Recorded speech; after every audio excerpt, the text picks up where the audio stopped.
ओम शांति। संगम युग है ही चढ़ती कला का युग। इस समय परमात्मा आकर के हम आत्माओं को उड़ाने का काम करते हैं। हम पतंग हैं। बाबा ने हमारी डोर जो है अपने हाथ में पकड़ी हुई है और वो हमें स्वर्ग का मालिक बना रहा है। हम जितना ऊपर उड़ते जाएंगे और उड़ेंगे भी कैसे, जब हम अशरीरी बनेंगे। अशरीरी बनकर ही उड़ सकते हैं और जितना उड़ेंगे बाबा के नज़दीक पहुँचेंगे उतना हमारा पुरुषार्थ भी तेज़ होगा और हमें पद भी वैसा ही प्राप्त होगा। 15 तारीख की वाणी है। मीठे बच्चे, यह संगम युग है, चढ़ती कला का युग। इसमें सभी का भला होता है, इसीलिए कहा जाता चढ़ती कला तेरे भाने सर्व का भला। प्रश्न है, बाबा सभी ब्राह्मण बच्चों को बहुत बहुत बधाइयाँ देते हैं, क्यों? बाबा सभी ब्राह्मण बच्चों को बधाइयाँ देते हैं, क्यों? उत्तर है, क्योंकि बाबा कहते तुम मेरे बच्चे मनुष्य से देवता बनते हो। तुम अभी रावण की जंजीरों से छूटते हो। तुम स्वर्ग की राजाई पाते हो, पास विद ऑनर बनते हो। मैं नहीं, इसीलिए बाबा तुम्हें बहुत बहुत बधाइयाँ देते हैं। तुम आत्माएं पतंग हो, तुम्हारी डोर मेरे हाथ में है। मैं तुम्हें स्वर्ग का मालिक बनाता हूँ। गीत बजा है, आखिर वह दिन आया आज, जिस दिन का रास्ता टकते थे। ओम शांति। यह अमर कथा कौन सुना रहे हैं? अमर कथा कहो, सत्यनारायण की कथा कहो, व तिजरी की कथा कहो, तीनों मुख्य हैं। अभी तुम किसके सामने बैठे हो और कौन तुमको सुना रहे हैं? सत्संग तो इसने भी बहुत किए हैं, अर्थात ब्रह्मा बाबा ने भी सत्संग बहुत किए हैं। वहाँ तो सब मनुष्य देखने में आते हैं, कहेंगे फलाना सन्यासी कथा सुनाते हैं, शिवानंद सुनाते हैं। भारत में तो ढेर सत्संग हैं, गली गली में सत्संग हैं। माताएं भी पुस्तक उठाए बैठकर सत्संग करती हैं। तो वहाँ मनुष्य को देखना पड़ता है, लेकिन यहाँ तो वंडरफुल बात है, तुम्हारी बुद्धि में कौन है? परमात्मा। तुम कहते हो अभी बाबा सामने आया हुआ है, निराकार बाबा हमको पढ़ाते हैं। मनुष्य कहेंगे वह ईश्वर तो नाम रूप से न्यारा है। बाप समझाते हैं कि नाम रूप से न्यारी कोई चीज़ है नहीं। तुम बच्चे जानते हो, यहाँ कोई भी साकार मनुष्य नहीं पढ़ाते हैं, और कहाँ भी जाओ सारी वर्ल्ड में साकार ही पढ़ाते हैं। यहाँ तो सुप्रीम बाप है, जिसको निराकार गॉड फादर कहा जाता है। वह निराकार साकार में बैठ पढ़ाते हैं। यह बिल्कुल नई बात हुई।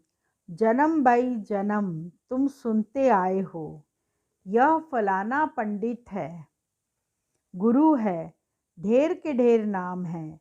भारत तो बहुत बड़ा है। जो भी कुछ सिखलाते हैं, समझाते हैं, वह मनुष्य ही हैं। मनुष्य ही शिष्य बने हुए हैं। अनेक प्रकार के मनुष्य हैं। फलाना सुनाते हैं, हमेशा शरीर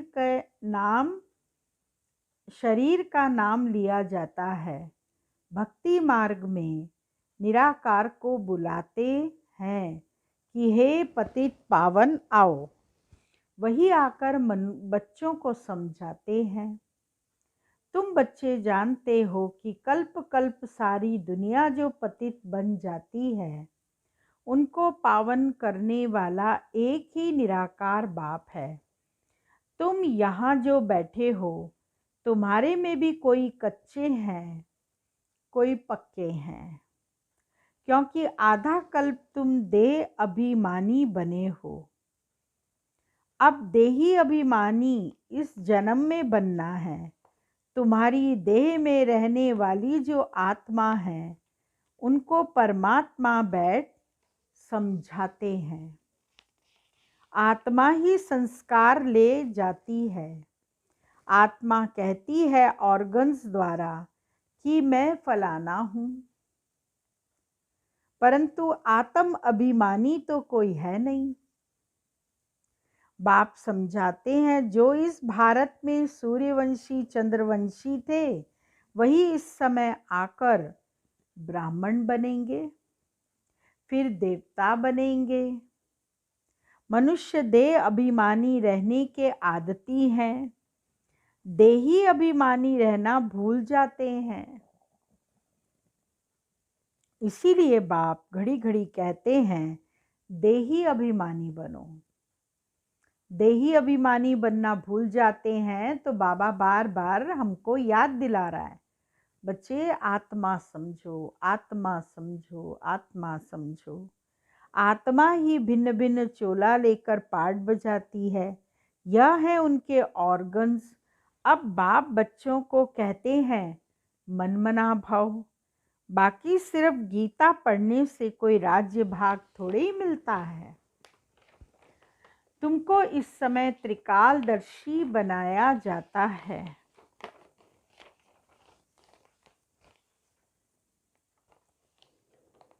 रात दिन का फर्क हो गया है। बाबा समझाते हैं मैं तुमको राजयोग सिखाता हूँ। कृष्ण तो सतयुग का प्रिंस है।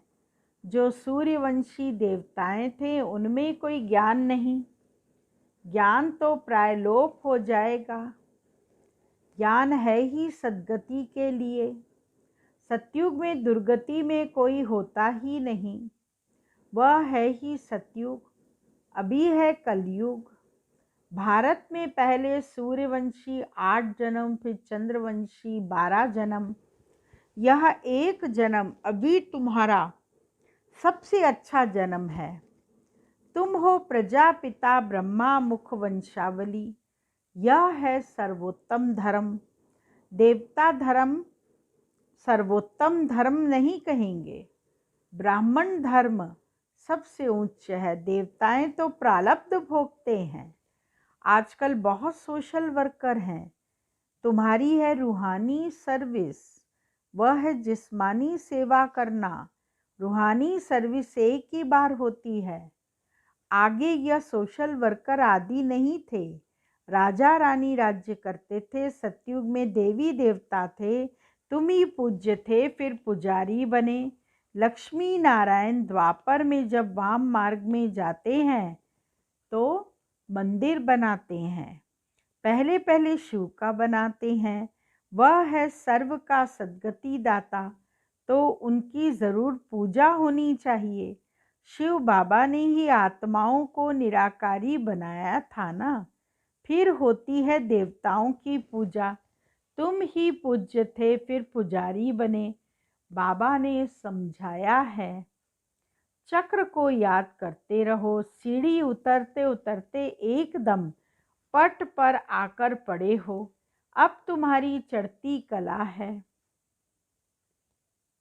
कहते हैं चढ़ती कला तेरे भाने सर्व का भला।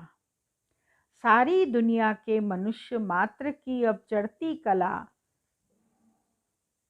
करता हूँ। पतित पावन आकर सबको पावन बनाते हैं।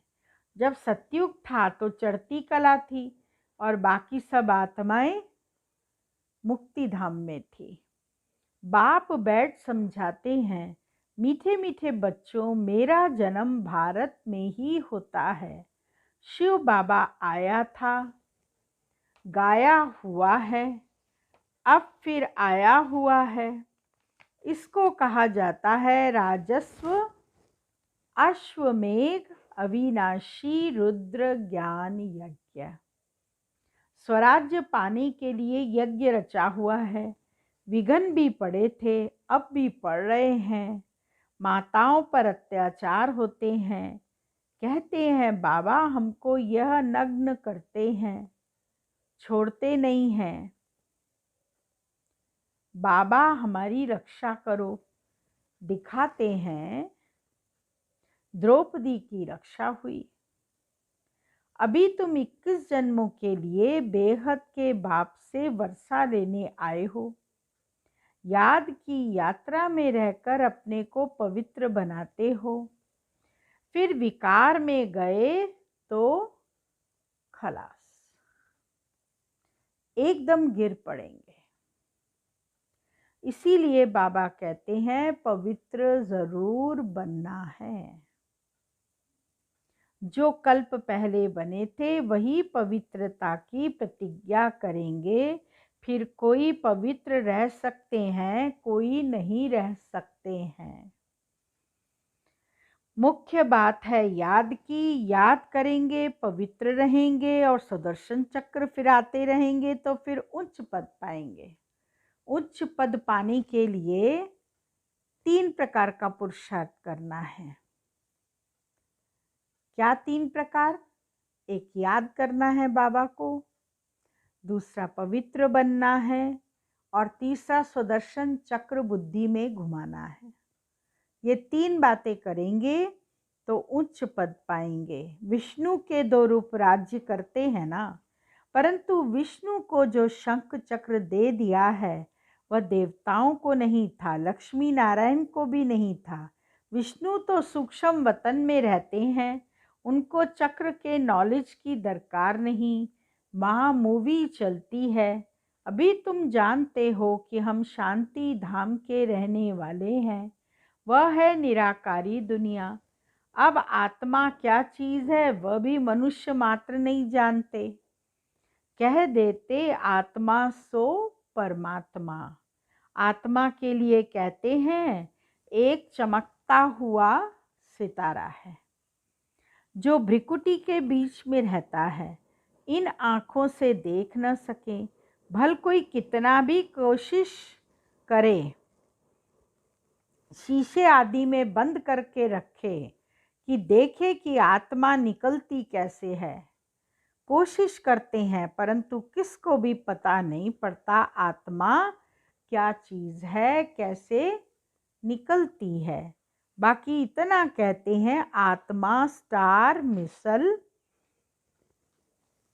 आत्मा स्टार मिसल है। दिव्य दृष्टि बिगर उनको देखा नहीं जाता। भक्ति मार्ग में बहुतों को साक्षात्कार होता है। लिखा हुआ है अर्जुन को साक्षात्कार हुआ, अखंड ज्योति है। अर्जुन ने कहा हम सहन नहीं कर सकते। बाबा समझाते हैं इतना तेजोमय आदि कुछ है नहीं। जैसे आत्मा आकर शरीर में प्रवेश करती है पता थोड़ी पड़ता है। अब तुम भी जानते हो कि बाबा कैसे प्रवेश कर बोलते हैं, आत्मा आकर बोलती है। यह भी ड्रामा में सारी नूंद है, इसमें कोई की ताकत की बात नहीं। आत्मा कोई शरीर छोड़ जाती नहीं है, यह साक्षात्कार की बात है। वंडरफुल बात है ना। बाप कहते हैं मैं भी साधारण तन में आता हूँ। आत्मा को बुलाते हैं ना, आगे आत्माओं को बुलाकर उनसे पूछते भी थे। अभी तो तमो प्रधान बन गए हैं ना, बाबा आते ही हैं। इसीलिए है कि हम जाकर पतितों को पावन बनाएं। कहते भी हैं 84 जन्म, तो समझना चाहिए कि जो पहले आए हैं उन्होंने ही ज़रूर 84 जन्म लिए होंगे। वह तो लाखों वर्ष कह देते हैं। अब बाप समझाते हैं तुमको स्वर्ग में भेजा था। बाबा कहते बच्चे तुमको स्वर्ग में भेजा था, तुमने जाकर राज्य किया था। तुम भारतवासियों को स्वर्ग में भेजा था, राजयोग सिखाया था संगम पर। बाबा कहते हैं मैं कल्प के संगम युगे आता हूँ। गीता में फिर युगे युगे अक्षर लिख दिया है। अभी तुम जानते हो हम सीढ़ी कैसे उतरते हैं, फिर चढ़ते हैं। चढ़ती कला फिर उतरती कला, अभी यह संगम युग है, सर्व की चढ़ती कला का युग। सब चढ़ जाते हैं, सब ऊपर में जाएंगे, फिर तुम आएंगे स्वर्ग में पार्ट बजाने।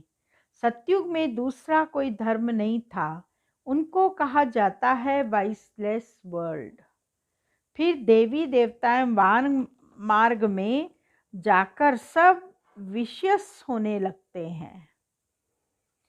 यथा राजा रानी तथा प्रजा बाप समझाते हैं, भारतवासी तुम वाइसलेस वर्ल्ड के थे, अब है विशेष वर्ल्ड। अनेक धर्म हैं, बाकी एक देवी देवता धर्म नहीं है। जरूर जब न हो तब तो फिर स्थापन हो। बाप कहते हैं, मैं ब्रह्मा द्वारा आकर आदि सनातन देवी देवता धर्म की स्थापना करता हूँ। यहाँ ही करेगा ना, सूक्ष्म वतन में तो नहीं करेंगे। लिखा हुआ है, ब्रह्मा द्वारा आदि सनातन देवी देवता धर्म की रचना रचते हैं। तुमको इस समय पावन नहीं कहेंगे, पावन बन रहे हैं। टाइम तो लगता है ना। पतित से पावन कैसे बने, यह कोई भी शास्त्रों में नहीं है। वास्तव में महिमा तो एक बाप की है। उस बाप को भूलने के कारण ही ऑर्फन बन पड़े हैं, लड़ते रहते हैं, फिर कहते हैं सब मिलकर एक कैसे हों। भाई भाई है ना। बाबा तो अनुभवी है, भक्ति भी इसने पूरी की है, सबसे अधिक गुरु किए हुए हैं। बाप कहते हैं, इन सब को छोड़ो, अब मैं तुमको मिला हुआ हूँ। सर्व का सद्गति दाता, एक सत श्री अकाल कहते हैं ना। अर्थ नहीं समझते, पढ़ते तो बहुत रहते हैं। बाप समझाते हैं, अभी सब पतित हैं, फिर पावन दुनिया बनेगी। भारत ही अविनाशी है, यह कोई को पता नहीं है। भारत का कभी विनाश नहीं होता और न कभी प्रलय होती।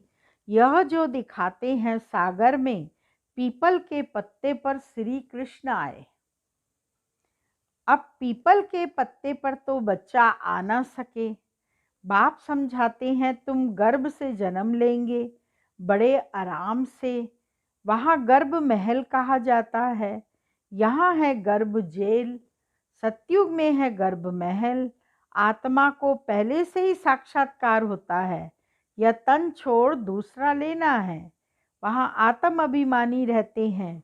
मनुष्य तो न रचेता को न रचना के आदि मध्यंत को जानते हैं। अभी तुम जानते हो, बाप है ज्ञान का सागर, तुम मास्टर सागर हो। तुम माताएं हो नदियां और यह गोप हैं ज्ञान मान सरोवर। यह ज्ञान नदियां हैं, तुम हो सरोवर। प्रवृत्ति मार्ग चाहिए ना। तुम्हारा पवित्र गृहस्थ आश्रम था, अभी पतित हैं। बाबा कहते, यह सदैव याद रखो कि हम क्या हैं, हम आत्मा हैं। एक बाप को याद करना है। बाबा ने फरमान दिया है, कोई भी देहधारी को याद न करो। इन आँखों से जो कुछ देखते हो वह सब खत्म हो जाना है। इसीलिए बाबा कहते हैं, मन मना भाव मध्याजी भाव। इस कब्रिस्तान को भूलते जाओ। माया के तूफान तो बहुत आएंगे, इनसे डरना नहीं। डर तो नहीं लगता है। बाबा भी ऐसे पूछता है, जैसे नहीं बच्चों को पूछते हैं, इतनी मिर्ची खाओगे, इतना पानी पियोगे और डरोगे तो नहीं।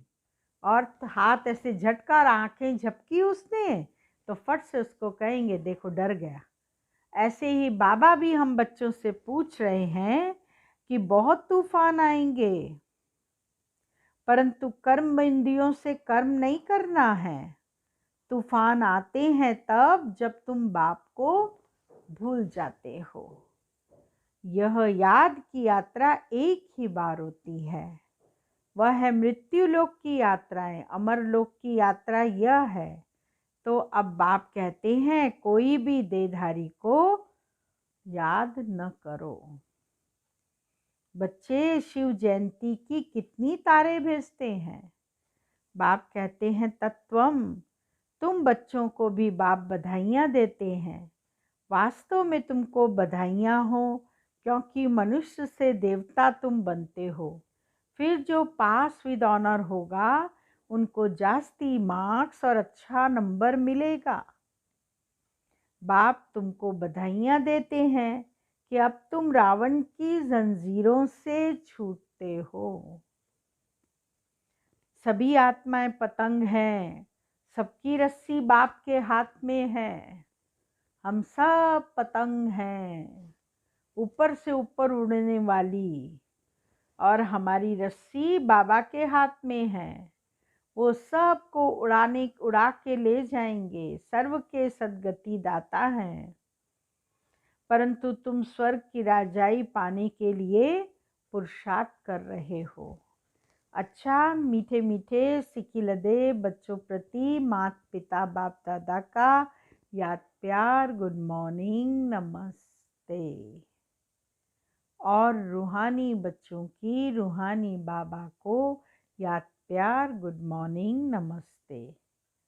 मुख्य सार है पहला पॉइंट, पास विद ऑनर होने के लिए एक बाप को याद करना है, किसी भी देहधारी को नहीं।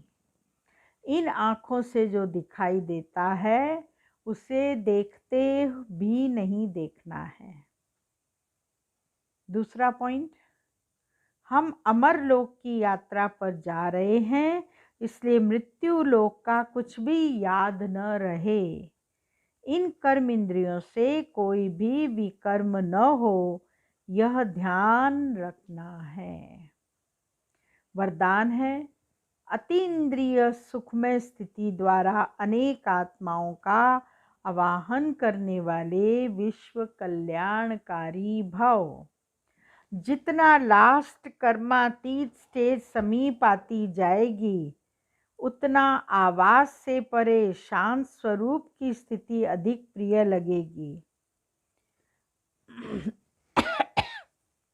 इस स्थिति में सदा अतीन्द्रिय सुख की अनुभूति होगी और इसी अतीन्द्रिय सुखमय स्थिति द्वारा अनेक आत्माओं का सहज आवाहन कर सकेंगे।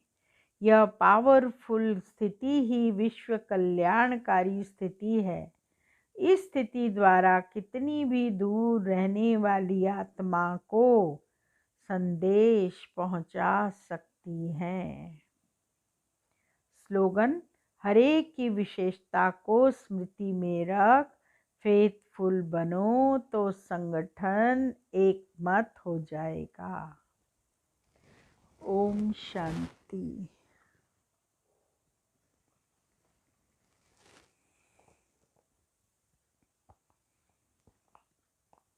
आज का पॉइंट है,